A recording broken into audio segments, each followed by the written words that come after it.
Shortly after Mario Kart World released, I put out a review of the game. My goal was to discuss how, despite my enjoyment of the gameplay, a lot of features feel really underbaked, and at best, the title feels like a side grade to 8 Deluxe instead of a straight-up upgrade, held back by a lot of strange decisions and missing features that are especially egregious in light of Nintendo's new $80 price tag.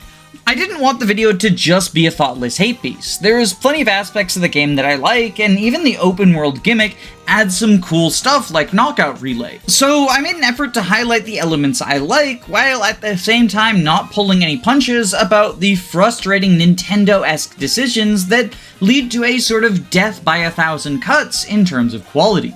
And I think I probably did a pretty good job at this goal, cause the video broke out of Fire Emblem YouTube and hit the mainstream, or at the very least the Nintendo mainstream, which is awesome for me. I do think that's one of the better reviews I've made, so I'm excited that so many people engaged with it, but at the same time, the engagement was not all positive.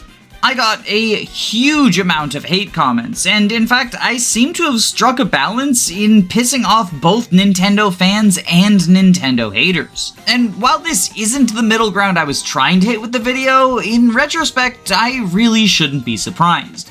The discourse around Mario Kart World has been extremely toxic. The $80 price point put a sour taste in a lot of people's mouths, especially because it comes so soon after a jump from 60 to 70 as the norm in game prices, and it comes at a time of extreme economic uncertainty. At least where I live in the United States, we've been teetering on the edge of a depression or recession for a while, as the cost of living keeps rapidly increasing and wages do not rise to match.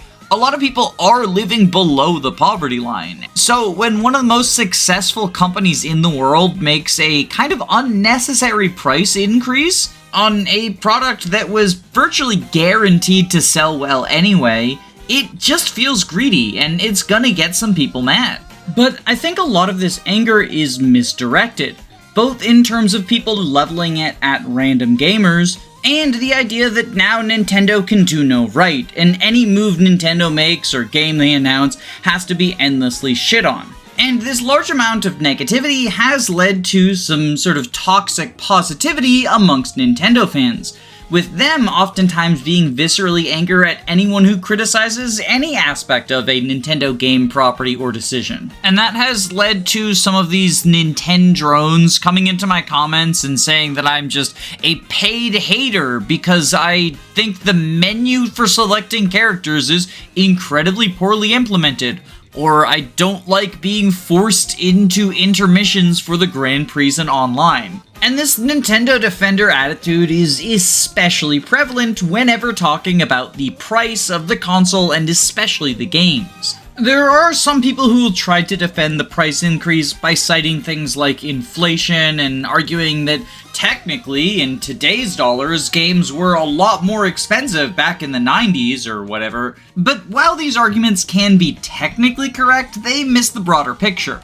Both in that Nintendo is selling games to a much wider market, they're no longer the niche property they were back then, and moreover, that the cost of living has drastically increased without wages matching it. Regardless of what any numbers say, games are getting more exclusive, and oftentimes we're being asked to pay more for less, especially with things like microtransactions and DLC and fucking gacha garbage mechanics being piled into $60, $70, and $80 experiences. Of course, there are some people who acknowledge this exclusivity, but don't see a problem with it. And I gotta be for real, there's a lot of people in the comment section who just fucking hate poor people. Their counter to my argument that poor people deserve to play video games too is that, well, they're a luxury, so the poor don't get luxuries. You have to live in a life of squalor and misery, and I just, cannot understand this mindset. It's just so gross to me how many people don't view poor people as human. I don't know, the idea of entertainment, whether it be books, movies, or yes, even video games, being considered a luxury, it just feels wrong. Yeah, you're not going to die without them, but a life without sources of entertainment is just kinda sad. I don't know, the whole discussion reminds me of that one famous tweet from the Ultrakill developer when he responded to someone who was pirating his game. You should support indies if you can, but culture shouldn't exist only for those who can afford it. Ultrakill wouldn't exist if I hadn't had easy access to movies, music, and games growing up. If you don't have the money, you can support via word of mouth. And sure, Mario Kart World isn't culture in the same way that something like Citizen Kane is, but we can already see the ways in which it has impact on culture, such as the motorcycle cow becoming an instant meme, or the online community rapidly experimenting with new extreme shortcuts, taking advantage of the cool new mechanics. Plus, as a party game, it inherently gets better the more people who have access to it. One of the reasons that Fortnite has had such an impact on culture, for better or worse, is the fact that there's no financial barrier to entry, even if the game does have a bunch of really gross monetization practices. So I stand by my claim that Mario Kart's high price is kind of a travesty, and that people are right to be mad at Nintendo for it. Which kind of naturally leads us into the other common response that I got on the video. Well, you still bought it.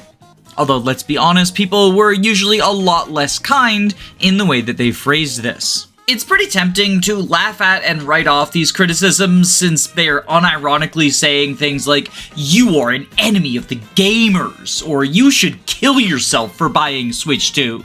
But I want to engage with the Steelman version of the argument because I think that there is a logic to it even if I ultimately come down disagreeing. The best argument that I can come up with is even though Nintendo is the one who chose to price Mario Kart World at $80, anyone who purchased a product from them bears some amount of the responsibility for showing that this is an acceptable business practice, and that instead anyone who objects to Nintendo's financial decisions should vote with their wallets by abstaining from purchasing any Nintendo products. Or, at the very least, people shouldn't purchase the Switch 2 and shouldn't purchase Mario Kart World. So the saying goes, we vote with our wallets, and by purchasing the new Mario Kart, you are voting for $80 games.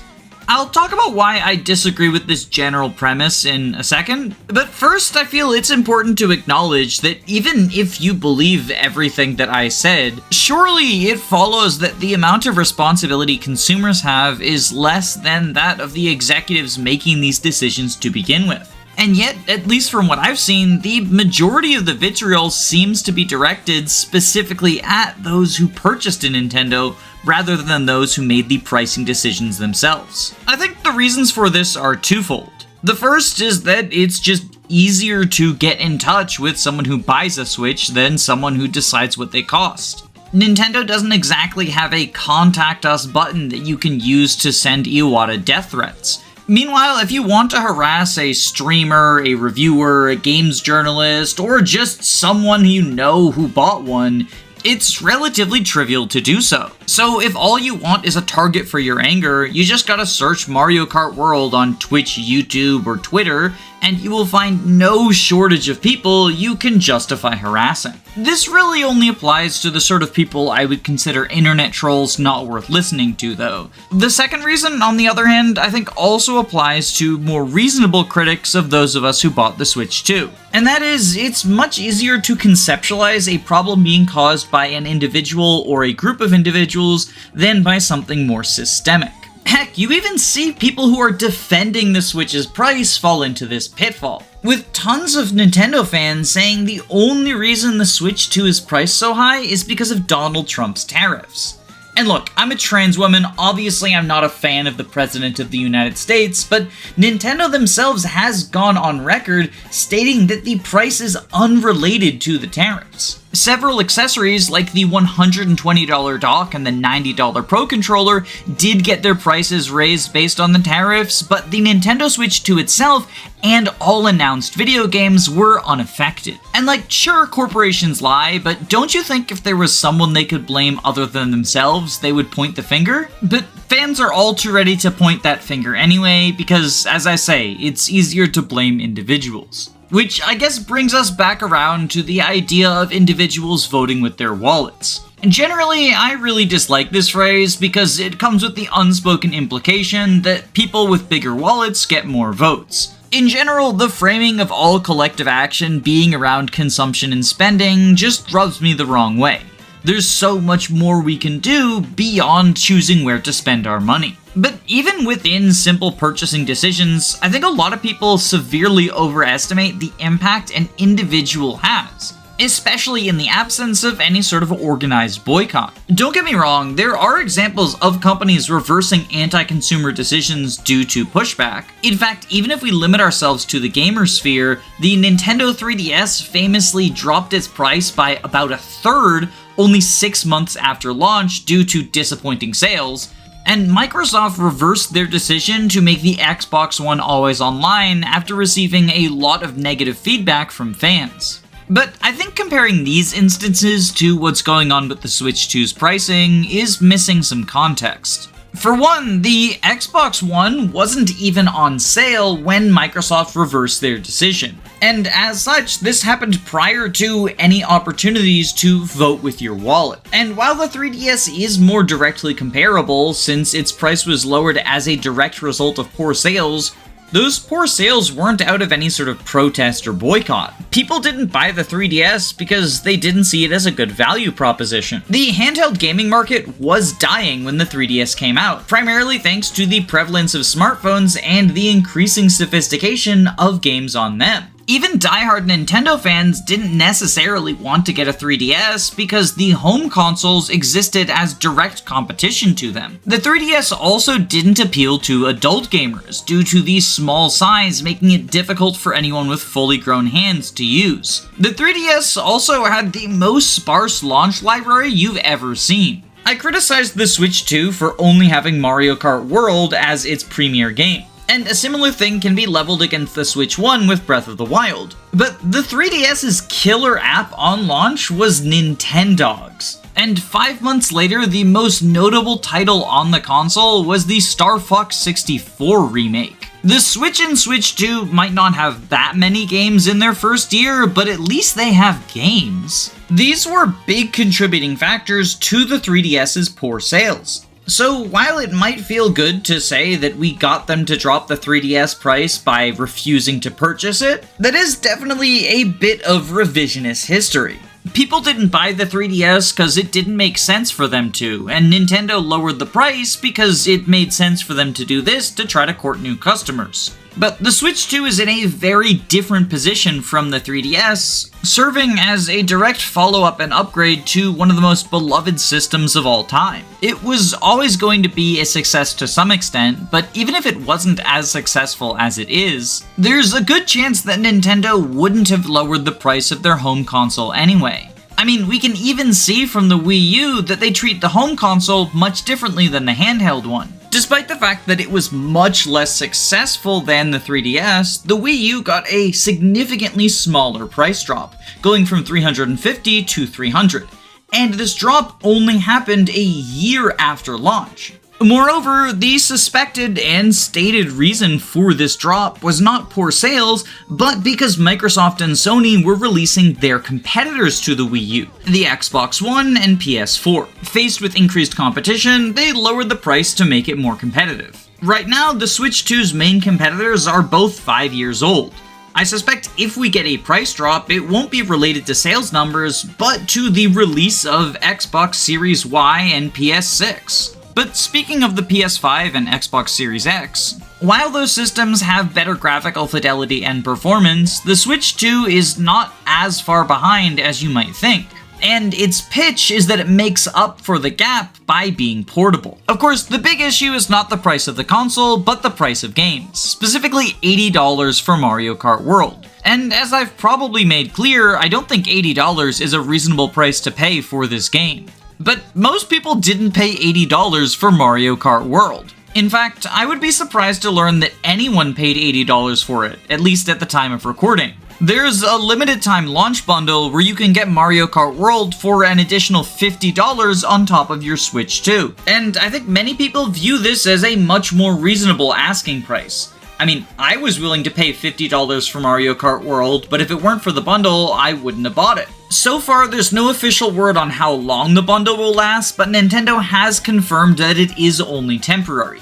Eventually, people will have to pay $80 for this game, and that is really scummy. It is pretty explicitly FOMO behavior preying on people wanting to get in on the ground floor and get the cheaper price. And as I said in my initial video, I also think it undercuts Nintendo's claim that they truly think Mario Kart World is worth $80. From my perspective, they think it's worth $50, but they're charging a late fee to anyone who doesn't immediately grab it. And this particular aspect of the pricing is something I don't think Nintendo is getting enough flack for. I haven't seen anyone else frame the conversation around FOMO or Nintendo's true perception of the game's value. But that sort of brings us around to the big question. Even if it's financially beneficial to be an early adopter of the Switch 2 and Mario Kart, and even if not purchasing those games isn't going to result in massive price drops, aren't you at least a little bit ethically culpable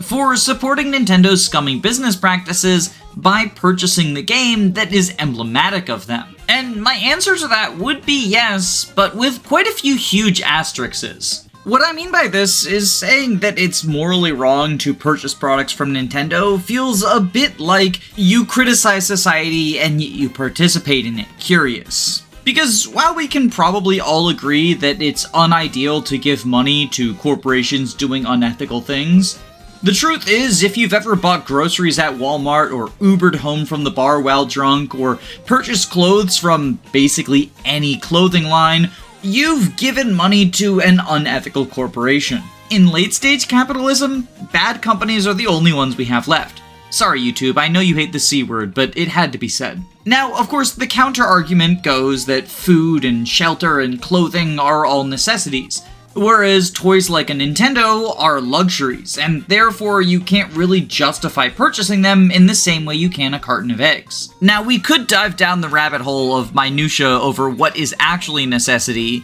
looking into things like veganism, biking to work, growing your own food, etc. But I don't think that tangent is necessary because I would argue that entertainment itself is a psychological need. Sure, we won't die if we don't get any mental stimulation, but life is about more than just survival. I want to live. And part of that means getting serotonin and dopamine from the activities you find enjoyable. Of course, the easy counter-argument to this is that Nintendo isn't the only gaming company out there. But if you want to say that it's unethical for someone to purchase Nintendo products, I feel like you have to provide an alternative that doesn't have equal ethical scruples on it. And like, if you're mad at Nintendo for the $80 games or the digital game card situation, then it feels unreasonable to not have that same level of anger towards a company like Sony for its egregious PS5 Pro situation, or Microsoft for pushing the whole Xbox Game Pass subscription service model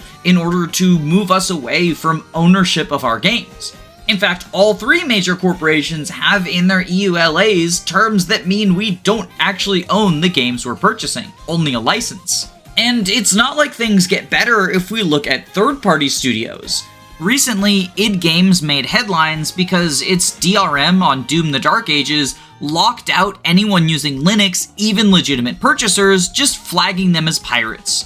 And at the time I'm recording this, it's an issue that still hasn't been resolved. Toxicity and crunch culture are unfortunately pretty standard within the gaming industry, but even amongst them, Ubisoft stands out as having the most extreme culture of abuse I've ever had the displeasure of reading about. Electronic Arts is rightly hated for the graveyard of dead studios it's caused, and the thousands of ruined livelihoods along with it, although they are far from alone in this aspect. It feels like we're in a news cycle where you can't go a week without reading another story about layoffs in the gaming industry. And if you care about games, as I assume anyone upset about the Nintendo price hikes does, then you should probably care about the people who make them. You can't even protect yourself from giving money to a shitting company by exclusively playing indie games. Because if you play them on a home console, you're giving money to Microsoft, Nintendo, or Sony. And if you play them on a PC, for most games your only option is to support these Steam or Epic game stores. Both Valve and Epic have a laundry list of bad behavior, but I think the most poignant example for people who are mad at Nintendo for the digital game card situation is the fact that both these storefronts have the legal ability to remove games from users' libraries. And in fact, Steam has multiple documented cases of doing so. It's also worth noting that this issue expands beyond gaming, with hobbies like travel, sports, movies, and television inevitably resulting in you supporting some pretty bad companies. Although I don't think it's necessary to get into that minutia, since I doubt many non-gamers are up in arms over the Nintendo issues. At this point, I probably sound pretty doomer-pilled about the issue, and I will admit the older I get, the less optimistic I am for this world. But as tempting as it is, I don't think no ethical consumption under capitalism is an excuse for us to stop caring about the potential harms caused by our consumption. Instead, I think it's important to pick your battles, both on what you think are the most morally egregious actions and where you think you can have the most impact. I've mentioned it a few times on stream, but I'm currently participating in the BDS boycott against Microsoft and all of its subsidiaries due to Microsoft providing their AI for use in the ongoing genocide against the Palestinian people. I'll have a link in the description for action items if you are also passionate about this cause. And it's worth noting that Microsoft itself is in some pretty hot water because there is a second organized boycott against them around the subscription model of Xbox Game Pass and how that normalizes us not owning our games and instead paying via a Netflix style. In the past, I've also participated in boycotts against games like Hogwarts Legacy for J.K. Rowling spending her money to take away the human rights of trans people, and Atomic Heart after it was revealed that its studio was giving user data alongside some profits to the Russian military, prompting a call for boycott from Ukrainian civilians. On a personal level, I also never pre-order games and refuse to buy any Ubisoft products due to the severe allegations of abuse against basically every executive at that company. But these are just my decisions. I don't think everyone is obligated to make these same choices I do. In fact, just the opposite. I think it's important for everyone to make their own informed decisions on what compromises they want to make when it comes to getting entertainment while also minimizing support of problematic companies and actions. And if after all this you still think that Nintendo is the most evil game company and evil company out there, then, I disagree with you, but I guess that's your prerogative. I don't know. I tend to think that the targeted Nintendo hate mostly just serves as a distraction from the overwhelming issues in the gaming industry in general. But if after this video you still think that anyone who purchased a Nintendo Switch 2 is a monster, I would just check to make sure you're not in a glass house before you throw that stone. As always, I want to say thank you to my patrons. So, thank you, Electric Giga, Erica Ford, YLO1, George Grenville the 7th PM, Jamie Collins, Arvis, Crispy Matthews, Floahay, I Like Rosada, Henry Finn, Amy Hazel, Neas Costa, Faulty Videos, Lyra, Kyle Madison, Derek Williams, Just Riley, Anna Cabana, Some Trades, The Daily Foogle, Faye, Magic Bite, Sardonic Muse, Die Chris, Root Beer Pants, Queen Eliza, Aerith Emblem, Control Alt Aegis, Roman Kormansic, Nick Knack Hammersmack, Mike, Lepton, Bosnian Dave, SUP, Caius Cole, Heistiklop, Bree, Punchfighter Champion, Eggman, Maxine the Vampire Queen, Dragmac Lancer, Carrier Has Left, Jill, Key the Iron Idol, Calamity Callie, Anon Wanderer, A Clever Username of Lies, Jackson McMahon, Saren Girlixie, Tailored Muffin, Andu, Len, Gameboo, Carosa, Fyrant, Your Doctor, Frozen Helm, Girl Boss, Lizard Bongwater, Christopher Bueno, Marin McLean, Jaden, Reflect, Elaine Provaste, Guigi555, Smaz Ruby, Zycrom, Robin D, Alen B, Hound Dogs, Thaythom, and especially my Jakins, Thick Molder, Adele, Alexander Roper, Siggy, Hypefish, and FM Towns. If you found any value in this video, I would really appreciate it if you considered supporting me on Patreon, but please only do so if you can comfortably afford to. One of the things I went over in this video is how it's rough financial times for everyone, so I totally understand if you would prefer instead to opt for the free options of liking, subscribing, and potentially even sharing this video. But regardless of what you choose to do, I hope you have a wonderful day. Stay safe, gamers.